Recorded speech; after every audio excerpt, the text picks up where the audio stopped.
Tambalan na!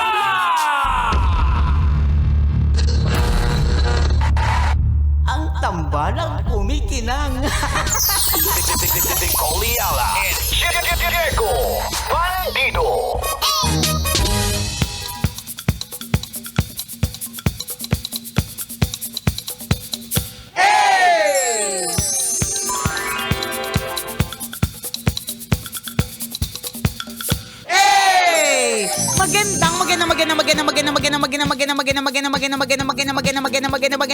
Magandang tanghali, kumikinang na ulo, Diego Bandido.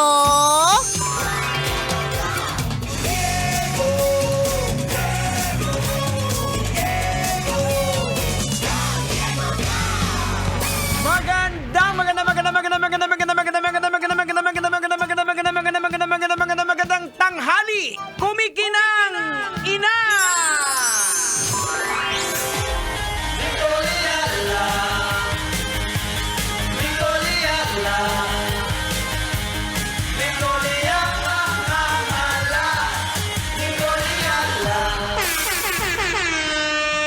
Shoutout sa lahat ng mga sumasali sa trend ng throwback. Baki baka, wag matakot, Sincoliala. Nakakaloka. Kung usong-uso po yung 2016 throwback, na by the way, nakakatawa kasi 'di ba madami pong nagpo-post ng itsura nila nung 10 years ago na kasi. Oo. Pero alam mo, yung 2016, parang it's very near. Aha. Actually nga, alam mo, Jegs, when I think of 30 years ago, ang naiisip ko lagi, 70s. Pag ba sinabi sa akin, oy, alam mo, 30 years ago, ay, in my mind, ang inisip ko, nung 70s. Pero hindi eh, ang 30 years ago ay 90s. Kaya Jegs! kaya nakakalimot na tayo na parang, Oo. di ba yung mga reference ko sa mga like for example, dun sa isang meeting, ang binabanggit ko yung Flying Bee, Mighty Ducks. Na parang inaakala ko parang 10 years ago lang, Correct. pero ilang years ago na yung Mighty Ducks. Yung mga madaming mga kanta na memorize natin ng mga kanta na 30 years ago na pala sila. Ito pa nga kahapon kasi Na 90s lang yun, ha? Ito nagbaban na parang nagfe-fellowship kami ng mga kabataan youth sa church.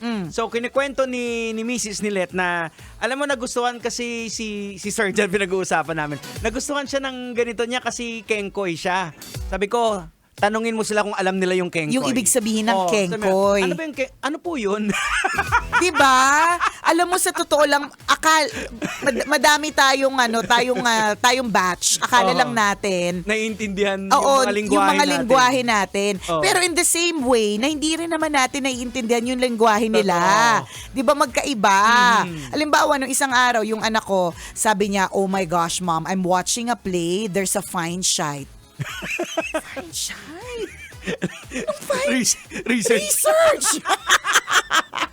Fine shine o fine shite? Ganyan. Yung pala, pogi, may itsura, parang ganon.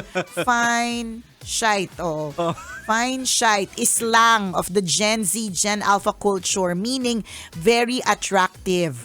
So kung halimbawa may itsura ka, o kami dumaan na gwapo, para term nila ang gamit natin. Ano? A fine shite. Yan. Pero sana yung, borta. Borta. At saka, pwede. Yeah. Grabe sa usapang throwback. Grabe, totoo. Yung ako talaga, when I think about 30 years ago, naisip ko talaga 70s. Yung mga panahon ng Carpenters. Pero hindi eh. I-minus nyo po ang 2026 by 30 years, di ba? Tama ba 1996? Diba? Imaginein mo yun. Kasi, kaya nga parang halos hindi natin matanggap nung nagkaroon tayo ng yung programa, yung Retro Sabado, saka yung Love Jam. Na ang yung mga Backstreet Boys. ay throwback na. Nasabi ko sa sarili ko noon na grabe, siguro ang tanda-tanda ko na talaga kung nasa throwback list na ang Spice Girls. Nandun na nga po. Nakaka-learn Grabe. Pero ito yung sinasabi natin na talagang truly age is just a number. Yes, oo. Kasi parang ang feeling natin, nandun pa rin tayo. Oo. Hindi na nga lang kasing liksi. Correct. Meron na nga lang talagang nararamdaman. Ayan. Kasama na talaga sa listahan ng mga gagawin for the year ang mga executive check-ups. But more or less, kaya mo pa rin namang in a way sumabay sa mga kabataan. Ayan, Diba? sinasabihan ka na ng anak mo na, Mom, I hear your bones cracking. Mom, is that your bones cracking? Tsaka ewan ko kung na-experience mo na to, Jegs, nakakahiya, pero aminin ko na, minsan nakakautot ka na nang hindi mo napipigilan. Nangyari niya sa akin ilang beses. Uncontrollable. Hindi ko nakokontrol yung pag-utot. Nakakaloka. Hindi mo na nagagawa yung muscle control sa puwet mo. Hindi na. Yung bigla na lang siyang sasabay sa tawa mo o kaya minsan sasabay sa ihi mo. Sasabay sa digay mo o sasabay sa ubo mo. Nakakaloka. Pero ramdam mo pa rin naman na you can still do things Yes, na katulad ng dati. Hindi na nga lang kasing liksi at hindi na nga lang talaga kasing bilis. Ayan. 'Di ba? Pero you can still do it. Parang ito dito sa industriya na tama. na meron tayo, 'di ba? Ilang years na rin naman tayo, more than 2 decades na rin tayo dito. Pero we're still doing the same thing. Hindi na nga lang kasi I think kung talagang nakikinig kayo sa amin mula 2 decades ago, talagang mas mabilis. There was a time na yung boss natin, sinabi niya yun sa akin Sabi niya sa akin, Nicole, feeling ko lang baka medyo bagalan mo yung parang yung takbo ng utak. Ang bilis masyado, hindi na makakope yung mga tao. Ganun. Ganun po ba, sir? Sabi ko, sige po, try ko pong bagalan. O ito na po, your wish is my command. 20 years later, may pagbagal na ng kaunti. Pero yun nga, siguro, and it's also just a reminder na ang bilis lang po ng takbo ng panahon. Yes. Totoo that the days are long. May mga araw na parang ang bagal-bagal, but the years are always short. Eto na nga lang yung silang di ba, yung trend na 2016 and 2026. Ako feeling ko kasi yung highlight ng 2016 ko, yun yung naoperahan ako sa heart. Kaya yung post ko na 2016, I see you. Tapos yung 2026, I still see you. So yung asawa ko kasi kasama ko doon. So parang para sa akin, parang Nito lang siya nangyari. Correct. Diba? Yung pandemic na nga lang yun isa pa yun. Diba? Tingin ko baka dahil sa pandemic kasi walang nangyari sa buhay natin masyado. Ewan. Walang ganap. Parang ninakawan tayo ng ilang taon. Na walang ganap. Totoo. 'Di ba? Yun nga minsan nagto-throwback sa akin yung time na nag-eat bulaga kami dun sa time ng Aldab. Tapos na-realize ko 2015. More than 10 years ago na rin pala yun. Pero parang sa utak ko, yung Aldab nandiyan pa rin lang siya. Alam mo yun, yung ganon. Ang bilis. Ang bilis lang po ng takbo ng araw. So let's just, and ng taon. Yeah. Doon talaga siya ramdam na ramdam So let's just treasure each day that is given to us. Yung bawat araw. Alam mo, merong isang touching na nabasa ko one time tungkol sa mga anak na yung mga anak daw natin, ito na yung youngest nila that they will ever be. So kung ilang taon siya ngayon, let's say 16, 18, or 17, or 6, or 3, ito na yun yung pinaka youngest. At yun naman nila talaga na pwede. So kung lalagpasan mo, ibig sabihin yung hindi mo iti-treasure yung each moment na isang buong taon siyang 3 years old, lalagpas lilipas, magugulat ka na lang isang araw, matanda na sila. At matanda ka na rin. At yun din ang isang paalala sa mga anak. While you are busy growing old, wag nating kakalimutan na yung mga magulang natin, they're also growing older. Ayan, magugulat ka na lang na hindi mo na masasama yung magulang mo na kung saan lalakwat. Kasi nga, hindi na pala kaya. The bone is cracking. The bone is not boning. Diba? Nakakaloka. Grabe, Iba sobrang na, bilis ang bilis. Yung throwback ko na story, diba? 2016, nagulat ako, napakaraming selfie o picture ni Diego sa phone ko. Kasi nung time na yon si Princess was 2 years old. Tapos tuwang-tuwa siya kay Diego. to get the term of let, Ayan. kengkoy na Kengkoy. kengkoy siya. So, ang dami-daming picture ni Diego sa phone ko noong 2016 kasi nung time na yun, 2 years old lang si Oo. Princess. Ngayon, 12 na siya. Nandito pa rin naman si Tito Diego niya, pero nanghihingi na siya ng advice sa voice acting. Oo, iba na yung pinag-uusapan Iba na yung pinag-uusapan namin. nila. Voice acting, paggawa ng poem, Oo, pag-express ng nararamdaman. Correct. Ganun na. Pero, di ba, Imagine- nasa utak mo, bata lang to Oo, eh. yun nga eh. Di ba? Sa totoo lang nga, di ba, kagaya nga nung nakaraan, nung isang Sunday na sabi ko, akala ko may event, kasi nandito si Nicolo eh. Tapos may kasama siya, sabi ko, akala ko si Rocky. May event sila ni Rocky. Pagpasok ko talaga, ang tagal talaga ng tingin ko na, Si kasi Princess, sabi mo, si Princess, parang natigilan talaga ako. Sabi ko, si Princess na ba yan? Kasi nga, bigla na lang siya. Ang laki na niya. Oo. At ganun po lahat. Yung mga anak Ang natin. bilis. Di ba magugulat? Kunyari, may mga kaibigan ka hindi nakikita na matagal na panahon.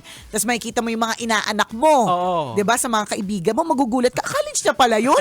Ang huli ko binili na regalo sa kanya ng Pasko, toy gun pa. tama.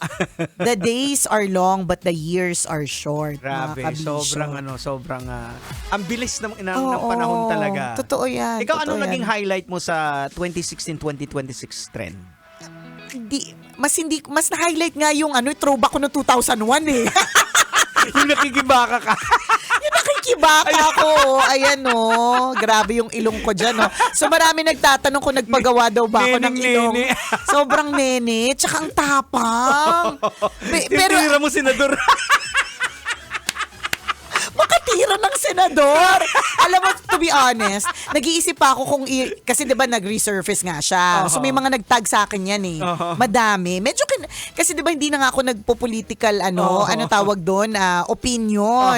Kasi iba na yung world ngayon eh. Totoo. Sa world noon, feeling ko halimbawa ito yan, malamang tinira nila yung kilay ko, tinira nila yung ilong ko.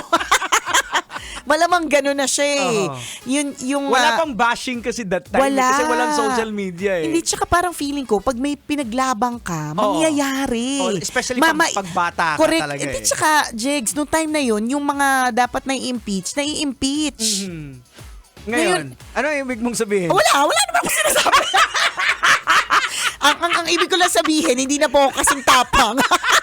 Nung 25 years ago. Siguro kasi iba-iba eh.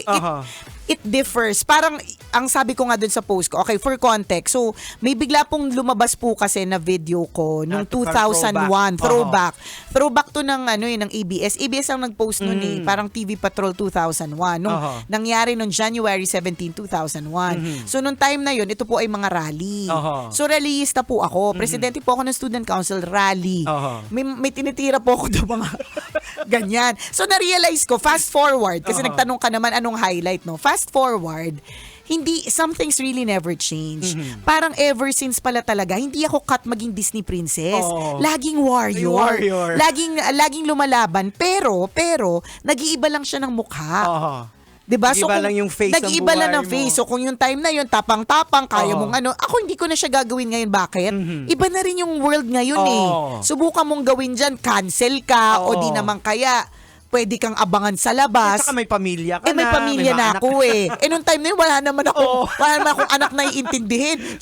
Tsaka nung time na yan, kaya nagulat ako nag-resurface siya. Kasi yung time na yan, wala pang social media, di ba? So, ibig sabihin, kung hindi mo napanood yung episode na yan, hindi mo na siya napanood. Correct, wala. Isang beses lang Isang siya dadaan. beses lang siya dadaan. Wala na. Wala, ni-resurface. So, nasa social media na siya. Nakakaloka. Kaya yung may mga scandal dati, kabahan po kayo. Pwede po talaga siyang bumalik. Ibang klase yung Nakakaloka. Nicoliano, tumitira ng senador. Kaya nga, hindi ko na yung gagawin ngayon. Mahal ko yung mga anak ko, ang asawa ko, ang dami ko pang gagawin. Nakakaloka.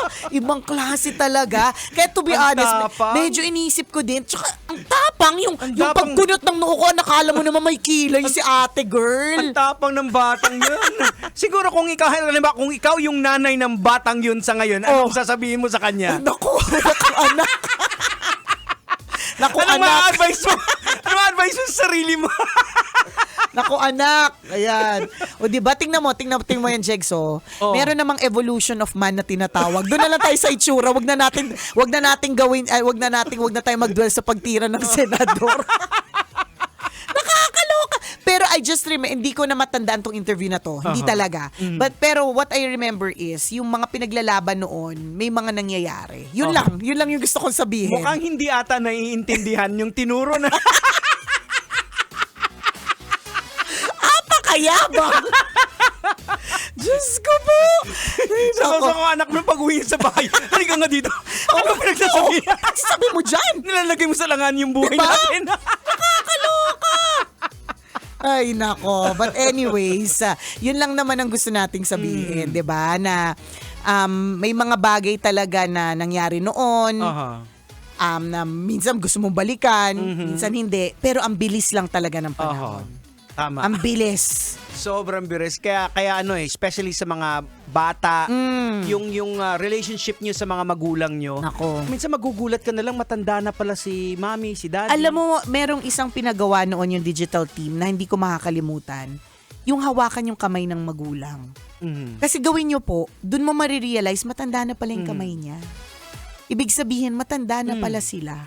Hindi, kasi kahit na, kayo na nga lang mag-asawa eh. Yung minsan yung mag-lock yung mata mo sa mukha ng misis mo. Diba, may wrinkles na. Matanda na pala siya. Matanda na pala tayo. Correct, matanda na pala tayo. Diba? So let's just cherish each day, Kabisyo. Kasi Tama. mabilis ang panahon. Oras natin, 12:39. Ako pong kumikinang na ulo, Diego Bandido. At akong kumikinang ina mo, Nicole Liala. Kailangan pa bang i-memorize yan? Basic! At tapang at tao. May pagkunot ng noo talagang Oo.